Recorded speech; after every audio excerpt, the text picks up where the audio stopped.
Dari sini kita melihat betapa hebatnya Taurat ini yang mempengaruhi dunia sampai hari ini. Ada kesamaan ya antara hukum Taurat dengan pelajaran dari Konghucu. Ada kesamaan, saudara.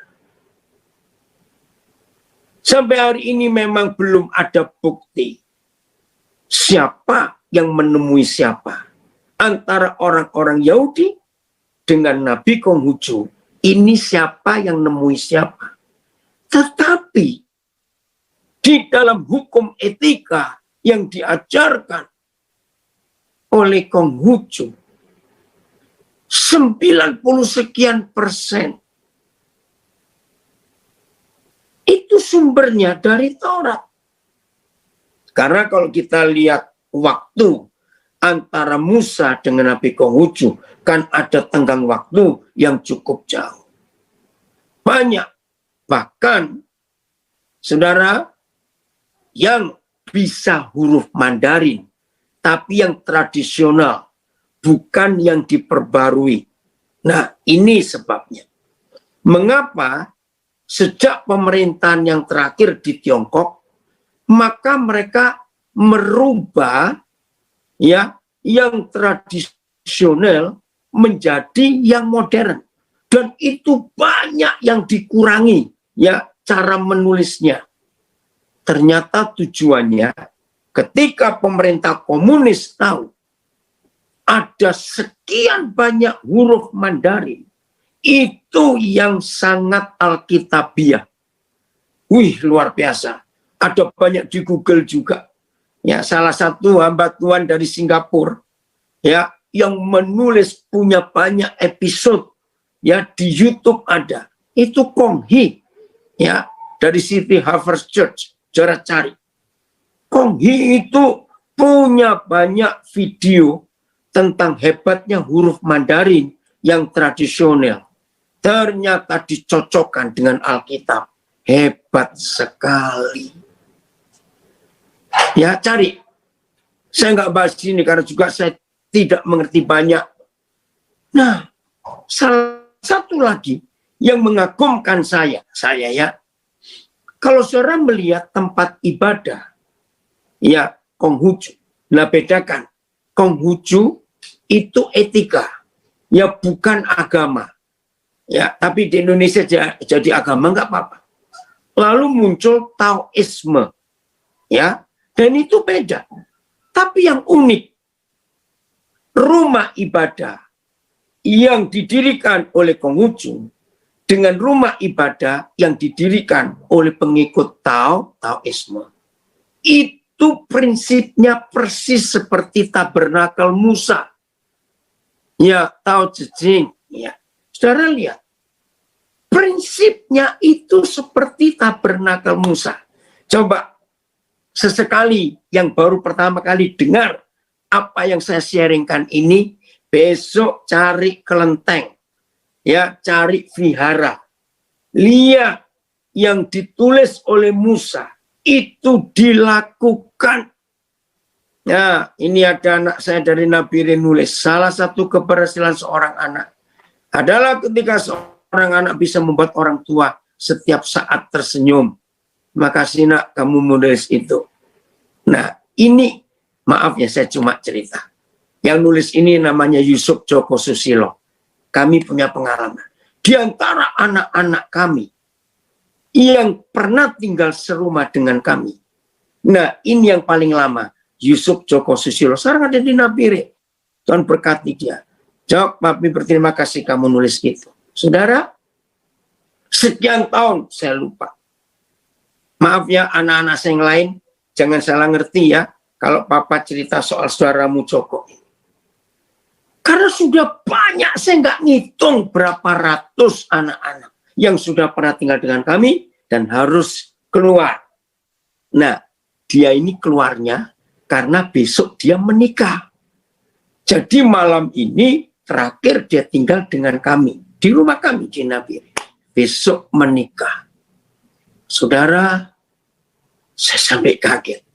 Itu pertama kali setelah kami pulang dari pemberkatan nikah, saya tiba di rumah, saya itu kaget, saudara. Saya tiba-tiba seperti kehilangan sesuatu. Ada rasa sedih sekali. Saya heran, kenapa ini? Oh, saya baru sadar. Anak ini sudah keluar rumah karena menikah. Saya sampai kaget. Makasih ya, Jok.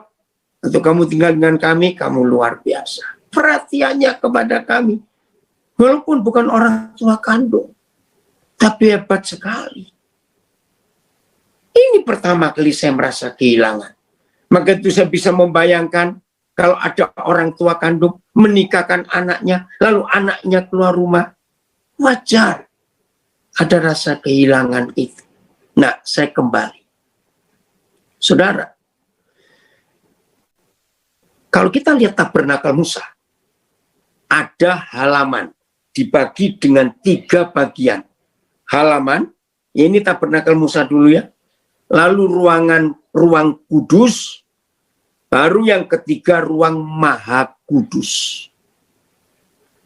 Ternyata kelenteng atau vihara, ajaran Konghucu dan ajaran Taoisme sama. Di halaman itu ada mezbah bakaran untuk membakar semua korban. Ternyata di semua kelenteng dan vihara sama. Coba saudara lihat. Di halaman ada sebuah bangunan, saya sebutnya tungku. Karena untuk bakar kertas sembahyang. Dan itu diletakkan di sebelah kanan ketika orang masuk ke kuil itu. Nah, dari halaman masuk ke ruangan kudus. Maaf. Oke. Nah, di dalam ruangan kudus itu ada 3 benda. Ya. Mezbah dupa dari emas. Lalu sebelah kanan, saya lupa kiri kanannya, maaf kalau saya salah. Kaki Dian ada 7 lampu. Dan meja tempat menyusun 12 roti. Ditumpuk 6-6. Nah, di dalam kelenteng, kuil, vihara, di ruangan kedua, itu ada patung dewa-dewa kecil istilahnya. Ya, saya nggak tahu istilah, maaf kalau saya salah. Begitu meninggalkan ruang tengah, maka di semua kelenteng, semua kuil vihara, pasti ada tirai. Nah, di belakang tirai itulah ditempatkan tokoh atau dewa yang sangat dihormati oleh masing-masing. Ini kalau tahu. Kalau Konghucu beda ya di dalamnya. Ternyata sama. Itu ruangan Maha Kudus. Nah, ini pemikiran saya. Ini siapa yang ketemu siapa ya? Kok antara Yahudi dengan pelajaran Konghucu ada kesamaan. Maka itu penekanan pengajaran Konghucu selalu hormat kepada orang tua. Bahkan ditambahkan sampai sudah meninggal pun harus anak itu hormat kepada orang tuanya. Walaupun sudah meninggal. Nah, dari sini kita melihat betapa hebatnya Taurat ini yang mempengaruhi dunia sampai hari ini. Pengajaran ini, firman ini, saya harap saudara mengerti ya, mulai sekarang ini, bagaimana korelasinya, hubungannya antara Taurat Musa dengan hukum ini.